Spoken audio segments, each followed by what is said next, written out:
Qu'en pensez-vous, Nicolas Feuchtstadt, de cette initiative ? Je vais vous dire sincèrement, je trouve ça très ambigu. Parce que quel est le principe du soldat inconnu ? Le principe, c'est qu'ils soient inconnus. Pourquoi ? Parce qu'à l'époque, puisque vous savez, les soldats inconnus sont érigés dans le monde entier.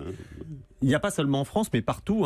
D'abord l'Angleterre, ensuite il y en aura en Italie, ailleurs encore, en Tchécoslovaquie. L'idée du soldat inconnu, c'est que toutes les familles en deuil puissent projeter leur deuil sur une figure symbolique. Donc à partir du moment où vous lui redonnez une figure, c'est très difficile de projeter un deuil, puisque du coup, c'est plus votre enfant. Je vais dire, mon père, il ne ressemble pas à ça. Voilà, on peut dire que d'une certaine manière, c'est pas vraiment fidèle. C'est pas vraiment fidèle à l'idée du soldat inconnu, qui était l'idée. Il y avait une double idée dans le soldat inconnu. Il y avait d'une part symboliser tous les morts de la guerre, la violence de la guerre, ou tout ce deuil collectif. Qui n'avait plus de visage, y compris parce qu'il l'avait perdu. C'est ça, les gueules cassées aussi. Et d'ailleurs, je vous raconterai une anecdote dans un instant là-dessus. Et il y avait aussi l'idée de projeter, vous savez, il y a beaucoup de disparus en 14-18, c'est-à-dire des gens qu'on ne peut pas identifier. Il y a eu 300 000 au moins pour la France. Des corps déchiquetés. Des corps déchiquetés, des plaques d'identification qui ont disparu. Et donc, du coup, quand vous n'aviez pas la possibilité de savoir où était le corps de votre fils, de votre mari, etc., vous pouviez projeter sur le soldat inconnu l'idée que ça peut être lui, ou si c'est pas lui, au moins, c'est un deuil symbolique.